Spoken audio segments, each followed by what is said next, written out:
Anyway, yeah, I was saying, getting a bit high now, took a bit of powder there, last the legal stuff.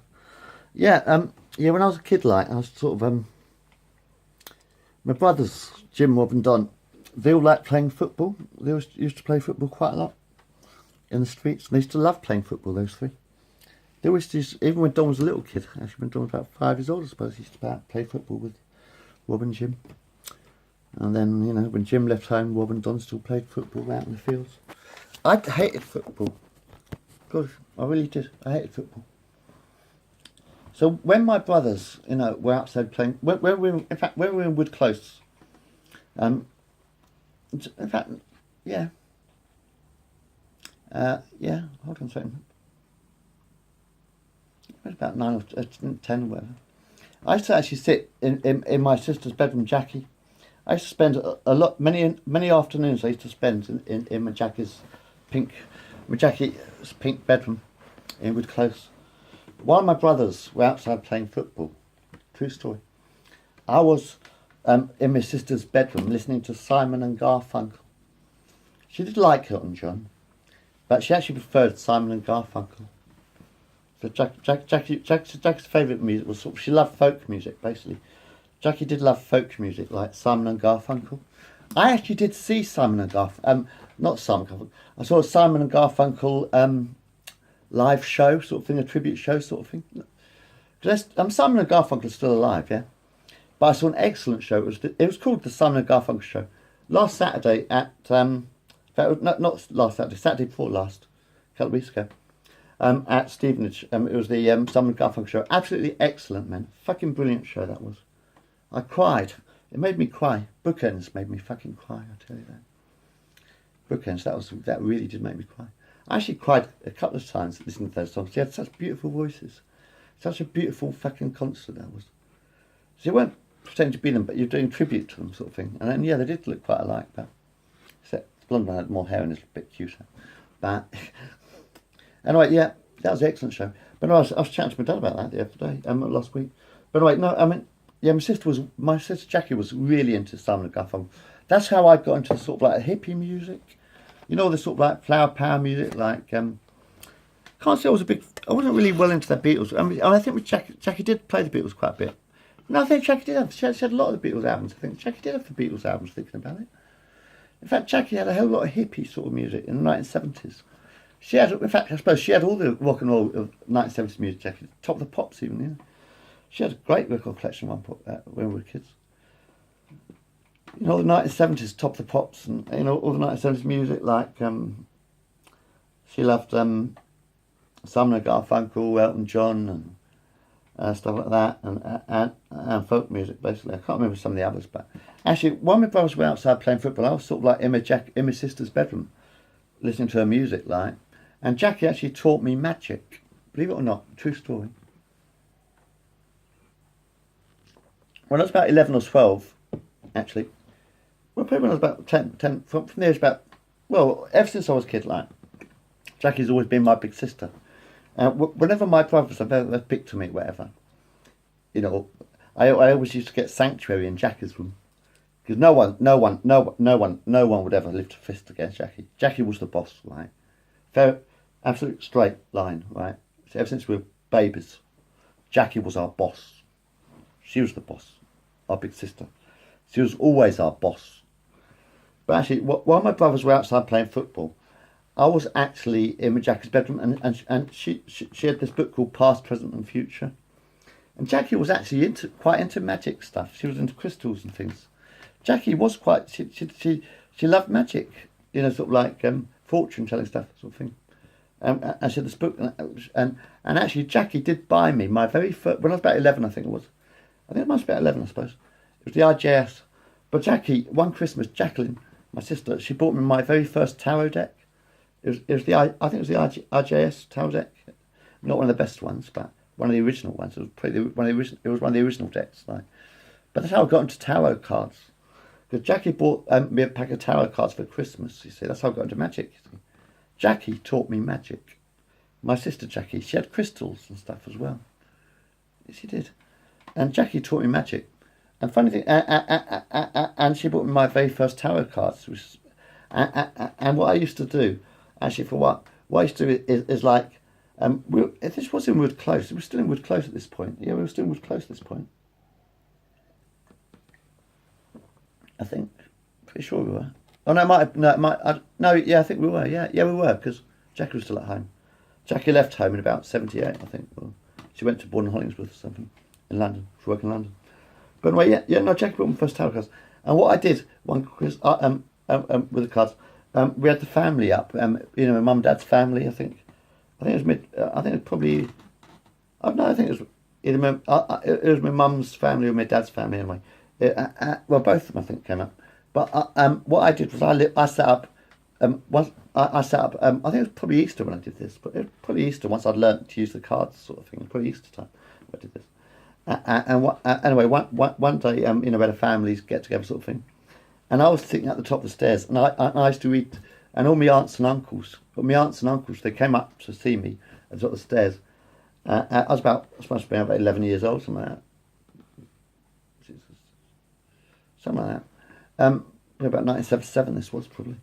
And I used to read, and I sort of read them tarot cards. I read the tarot cards for me nephew, for me uncles, for me uncles and aunts. I used to read the tarot cards for them once or twice, Don't suppose I was any good at it, but that's how I learnt the magic was through Jackie got me into the tarot cards too, my sister. Anyway, yes, yeah, I was saying, yeah. I mean, when we moved out, we moved down to anyway. Like I say, I read a lot of books when I was a kid. I used to read lots of books, all the Roald Dahls. James and the Giant Peach. I used to read James and the Giant Peach and oh Christ, Charlie and the Great Glass Elevator, stuff like that. Anyway, when I was a teenager, we moved down to when Jackie and Jim left home, about 1978, 79, I think. But anyway, whatever. Well, Jim joined the army. He was about 61, 71, 81, about 77 or 78. I think Jim joined the army. But anyway, so Jim was in the army, so he'd left home, and Jackie had left home because she'd got a job now. So there was only me, Robert, and Donald at home. So Mum and Dad, it was a council house, Wood Close council house. So Mum and Dad decided to buy a house, you see, because they'd been council tenants for so long. They could afford to get a mortgage. In fact, it was only about £25,000, I think, the house they bought. In those days, this would probably be around 1979 sort of thing. Prices were quite cheap then. It was under Thatcher's government, wasn't it? Probably. Anyway, yes. So Mum and Dad bought a house in Worcester Road, which is sort of like a 3-bedroom house sort of thing. One small bedroom and 2 quite large bedrooms. Anyway, Mum and Dad had the end bedroom nearest the garden, so they could look over the garden. Robert had I think Robert and Don. It's only a 3-bedroom house, isn't it? 1, 2, 3. No, I think Mum and Dad had the one that the bedroom nearest. No.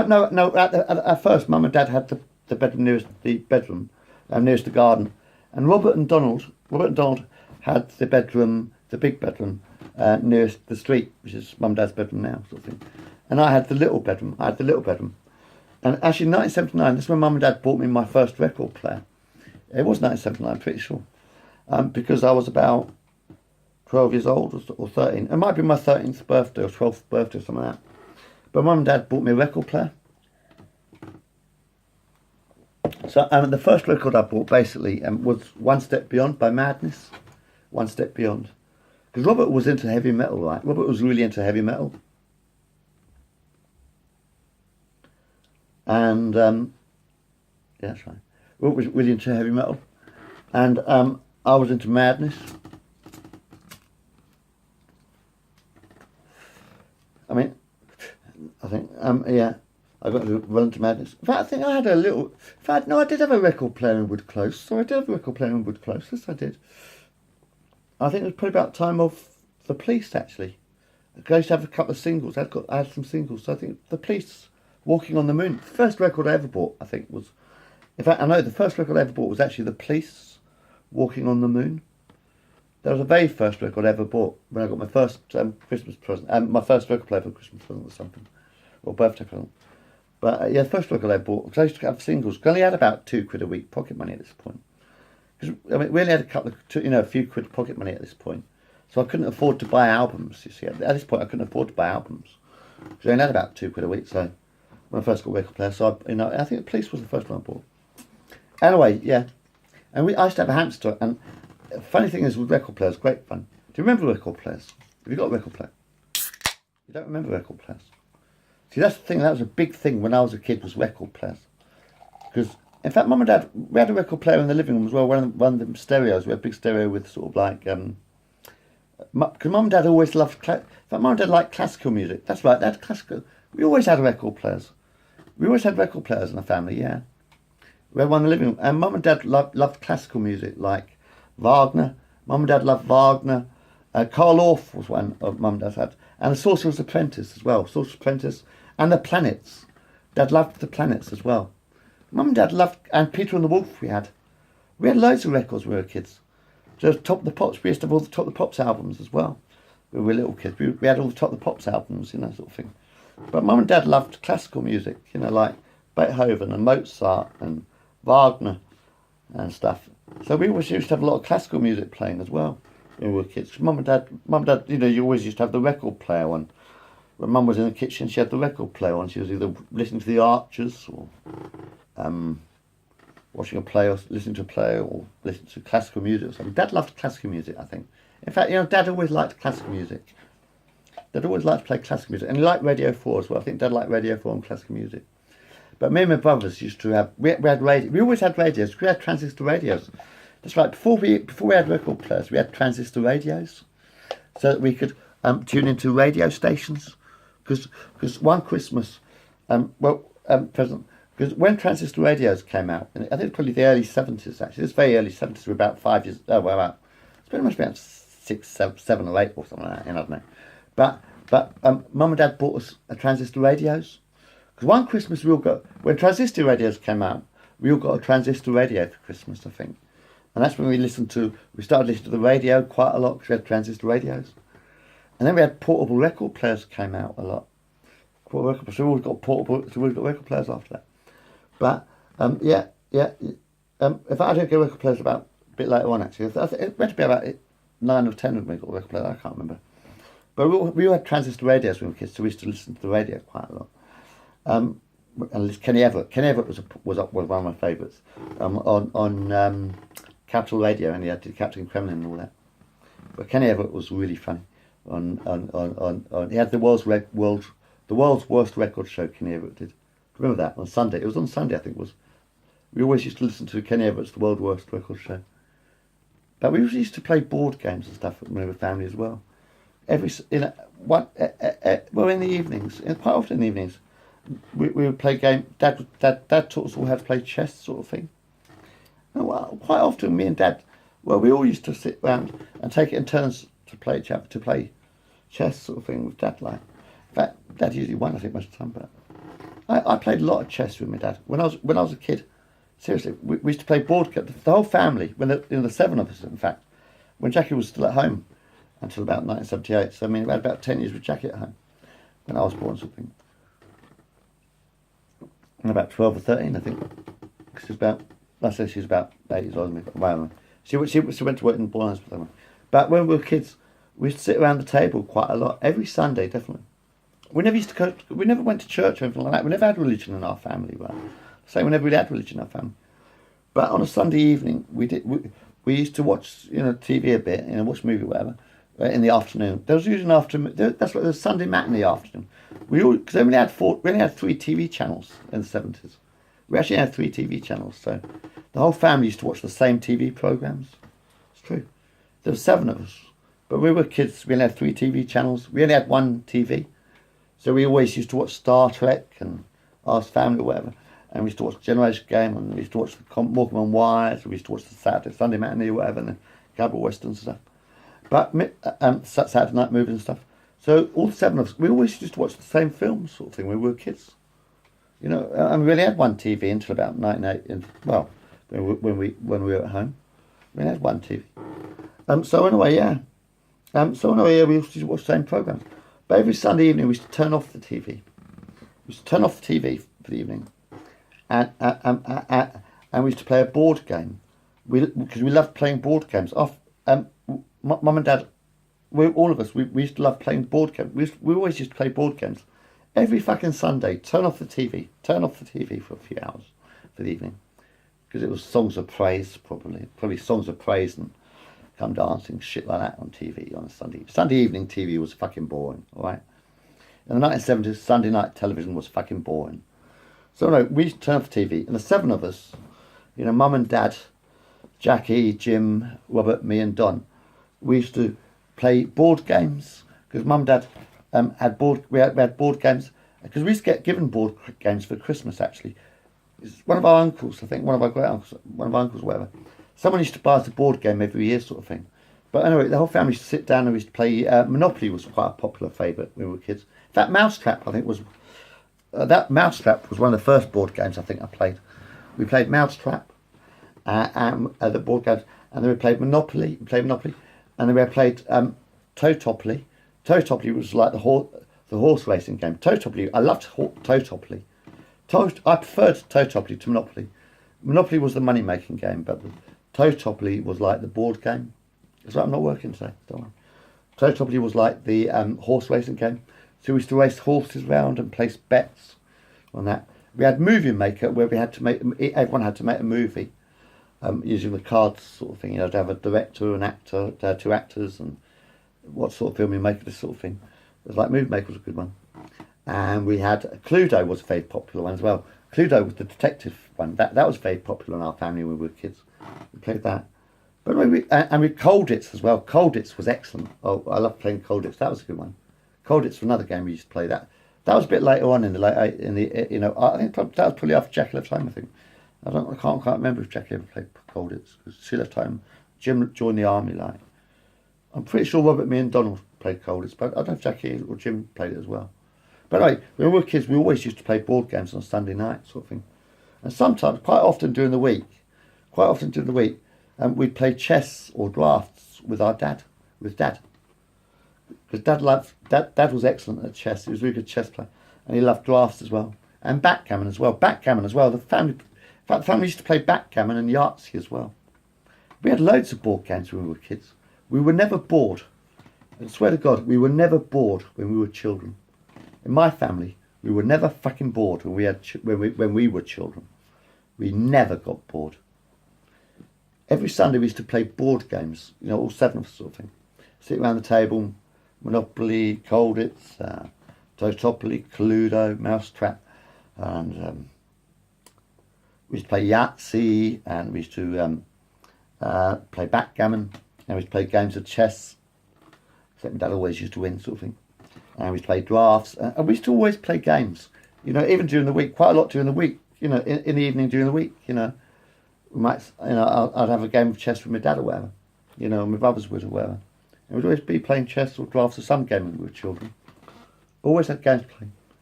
Always climbed trees and had fun, because Nanny used to live, I've done this bit about the forest and another film, but we used to sort of always played games when we were kids. Anyway, I was talking about books, wasn't I? Yeah, I know. My dad always liked science fiction, and actually, I didn't know this at the time. I thought Asimov was dead at the time. But Asimov was actually alive. So, I don't know when he first published his books, but he was still very much alive in the 1970s, and the 60s, and the 50s. Obviously. But no, in the 70s and 80s, Asimov was still alive. I think Asimov died maybe in the 80s or something, I'm not quite sure. Isaac, you've heard of Isaac Asimov. So I said we never had religion in our family, we sort of had each other. Never needed religion. My daddy was here on earth. And the wind is still here on earth, so in some respect he is still here. Well, of course he is. But I'm just saying, it's like, when we moved to, in fact I think that's when I got into science fiction, was when we moved to, Worcester Road, yeah. Anyway, my dad used to get a lot of science fiction books like Isaac Asimov, E. Doc Smith, Philip K. Dick. Mum was reading Dune. Mum liked, I think, was it Frank Herbert? Yeah, Mum was well into Dune. Mum and Dad have both always loved science fiction. We were well into Star Trek when we were kids. We used to play Star Trek when we were kids, for Christ's sake. I think Robert was always Captain Kirk and I was Mr. Spock or Bones or something. But we always used to play Star Trek. Me and my brothers, we used to play in the street, and we used to play Star Trek games and cowboy games as well. We used to play cowboy games a lot when we were little, when we were kids, Rob and Don. When we were kids, we used to play cowboy games because we actually one Christmas we got these toy guns because we were really into westerns. In the 1970s, westerns were really big. We loved the old western cowboy movies, Billy the Kid. But I was always Billy the Kid. When I was 5 years old, we always used to watch cowboy movies because John Wayne was really big in the 70s and 80s. Like, there was a John Wayne movie on every Saturday night, sort of thing. You know, everyone used to watch John Wayne. Big cowboy star, you know. But like, when I was a kid, when we were in Wood Close, we had a rocking horse. It was a plastic. It was a white and black plastic. It was white and blue. It was a white rocking horse with blue spots. We couldn't afford a real. We had never had any money. My family, my parents, they never had a lot of money. We were a very poor family. So it was a very poor family. At first, you know, until my dad got all his qualifications, because eventually my dad ended up as a missile designer for British Aerospace. I'll tell you about that. My dad helped design the Skyflash missile. He also invented the spark. In fact, the fun thing is, my dad never got credit for it. But you know the blue spark on your gas cooker? Flick, flick, flick. The ignition bit. My dad invented that, Donald Stewart Bailey. He never got any credit for it. But the ignition key on your gas cooker, that everyone with a gas cooker in the world, everybody in the world with a gas cooker has got the same ignition key. You know, click, click, click. My dad, Donald Stewart Bailey, my dad invented that when he was working for this electrical company. My dad actually really did invent the ignition key on your fucking gas cooker. Donald Stewart Bailey. You know that blue spark? You know that blue spark that lights the blue gas? It lights the blue flame on your gas cooker. The blue spark that lights the blue flame, the ignition key. My dad, no one else, my dad invented it on his own, actually. It's his own invention. That was what? He never got it patented, unfortunately, so the company took it. Because he was working for an electrical company, or a gas company or something. Dad was actually working for some electrical gas company at the time. But he actually invented the ignition key. Never got any credit for it. But the ignition key on your gas cooker that lights the blue flame. My daddy, Donald Stewart Bailey, he invented that ignition key. Probably the same spark you have in your lighters these days. You know these lighters that with the flints you take for granted. Basically it works on the same principle. It does actually work on the same principle basically as the ignition key on the gas cooker. That because you've got a flint in the cooker sort of thing. But my dad actually invented that. Put that down in history. Seriously to God. Dad invented the ignition key on the gas cooker. True story. Anyway, I was talking about books. Because my dad loved Isaac Asimov.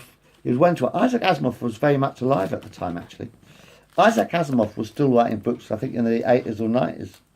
I don't know about the 90s, but I know Isaac Asimov was still writing books in the 80s, like. But my dad always used to read all the Asimov books, probably as they got published, actually, thinking about it. I think sort of like Isaac Asimov was probably published in the 1950s, sort of thing. Or 60s, 50s or 60s, I think, when I, Robot was published, or Isaac Asimov was first published.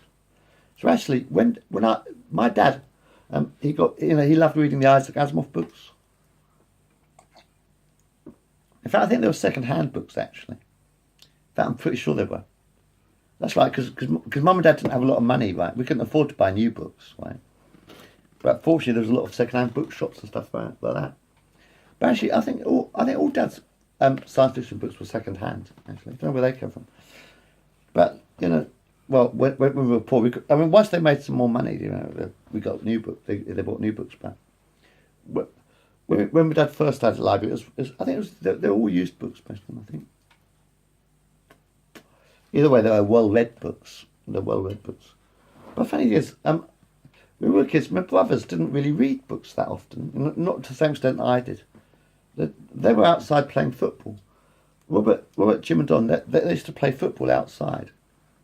Well, I suppose, no, Jim had left home now. Jim was in the army at that point. Sorry. Yeah, because when I started reading Asimov, I didn't read Asimov until we got to Worcester Agency.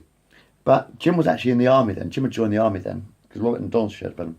So Robert and Don, quite often in the afternoon, were outside playing football. I mean, well, obviously, we had school, etc., blah, blah, blah. But quite often in the evening, Robert and Donald would be outside playing football.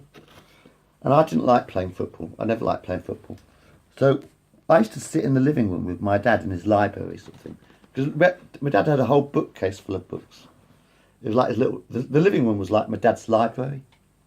There's still quite a lot of books there, but not as many as there used to be. But my dad had this great big. My dad had a great big sort of like bookcase filled with books, science fiction books. And what we used to do is my dad used to read a book, science fiction book like I, Robot by Asimov, and then Dad used to give me his book. You see, so Dad used to feed me the books, literally. When I was a teenager, when my brothers were outside playing football, I was in the living room with my dad. And quite often, until I left home, basically. Ever since I was a kid. Actually. I always used to sort of sit with my dad reading books, I mean, when I was a little kid, I used to read... my dad didn't used to read the little books, like Ant and Bee and the ABC. But I used to sit with my dad reading Ant and Bee and the ABC when I was a little kid. I think my dad had already read it or something at the time.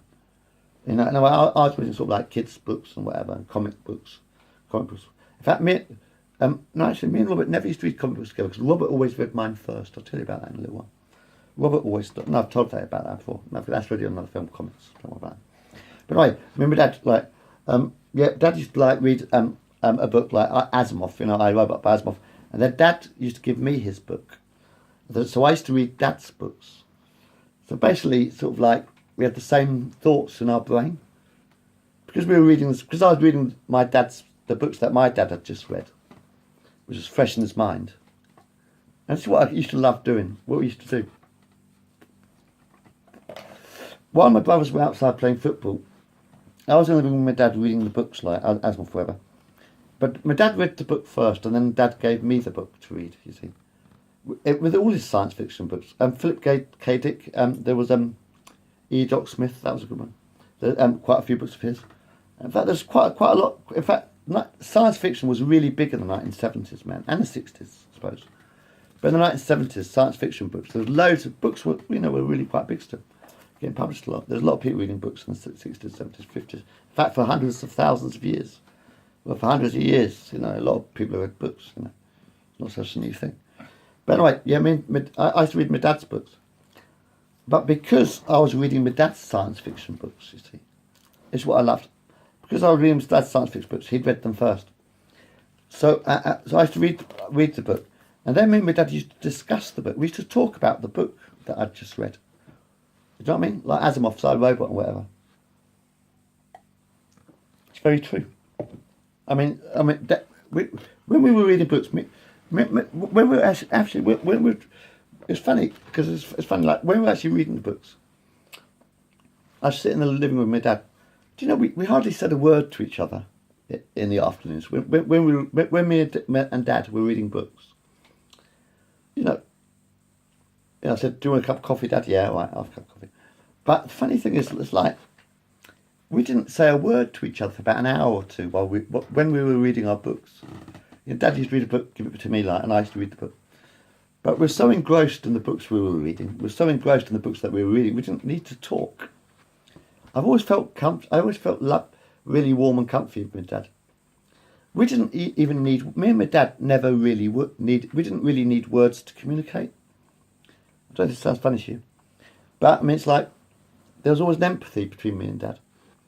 I could sit in the room with my dad for hours and not say a word, and I felt lovely and comfy, But anyway, but the thing is, because I read Dad's books after he did, we had something to talk about. You see.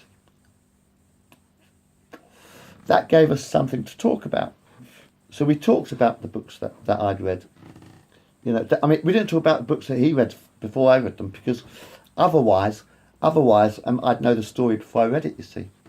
Especially Dad would read a book, science fiction book usually. In fact, practically always science fiction books. Dad read a book and he said, "This is a good one, read this." So then he was in his armchair, I was in the sofa. So I used to sit and I used to read the book. And then after I finished reading the book, me and my dad would talk about the book. He said, "Did you enjoy the book?" "Yeah." And I said, we talked about the robots in the book and the story about the book. But actually, me and my dad used to have quite good discussions afterwards. When we were reading books, me and my dad never talked at all. It's true. We hardly talked at all to each other when we were reading the books. Because I was always reading it with my dad. I never used to read alone. I very rarely used to read alone when I was a teenager. When I was reading a book, I used to sort of like sit in the living room with my dad. Literally sit in the living room with my dad. And we used to read the books. And once we'd finished the books, we'd have a little discussion. You know, what did you think of the book? Or this character or that character? And we used to talk about the story of the book, you know. Because then we had something to talk about. Once me and my dad had read the books, once I had read the books, because Dad had read the books too, we had something to talk about, and we used to talk about the books and sort of like, you know, which ones we liked and stuff. So we really always got on well. Anyway, this one time, I was saying, that's when I was a teenager. My brothers were outside playing football. They never used to read science fiction books when we were kids. They didn't read Dad's books. But the point is, I used to read all of the books, you see. The fucking thing is, I am Asimov, yeah. I like science fiction too, you see. In fact, my dad didn't like science fiction. My dad used to read the books. He used to read Asimov. So Asimov's brain used to go into my dad, you see. Because actually, when you write a book, you're actually feeding the brain. You're actually putting your own brain into somebody else's head. Do you know that? When you actually write a story, you put your ideas into somebody else's head, for instance. You know, like you see Star Wars, for instance, and then you think of Luke Skywalker, I want to be a Jedi or whatever. So like George Lucas put the idea of Jedi into your heads, you know. That last Star Wars was a piece of shit, by the way. It was an absolute piece of crap. I chatted to my dad about that as well. Anyway, yeah. So I mean, sort of like, it's like a writer actually puts his brain into your brain, sort of thing. Funny thing is, you know, so my dad read a lot of Isaac Asimov. Well, I think he read all of Isaac Asimov's novels, actually. And, you know, a lot of the other science fiction writers. You know. But Asimov was my dad's favourite, and it's my favourite too. Asimov's but the thing is, you know, like I say, I'm the Jack of Spades. I'm the Grim Reaper. Basically, I'm the Grim Reaper. I am the dead, the agony inside the dying head, sort of thing. So sort of like, but I mean, sort of like, so Asimov's brain, it sort of went into Dad's head, like, and when Dad read the books, like, and that Dad gave me the books. So then Asimov's brain jumped back into my head, you see, which is why I'm me. It passed through Dad with the book. Dad read Asimov, then Dad gave me the book, and I read the book. So Asimov came back to me. Dad about 10 years ago, I think. Doesn't matter. So I mean, I used to read all science fiction books. So me and my dad sort of like, we were on the same wavelength all the time. As far as science, we loved science fiction. The whole family loved Star Trek, man. Mum was into Dune. Mum loved the Dune books. I've never actually read the Dune books. That was Frank Herbert. But Mum loved all the Dune books, and Dad loved the Asimov and E. Doc Smith. In fact, Mum used to read books. Mum used to sometimes, you know, when Mum was often doing the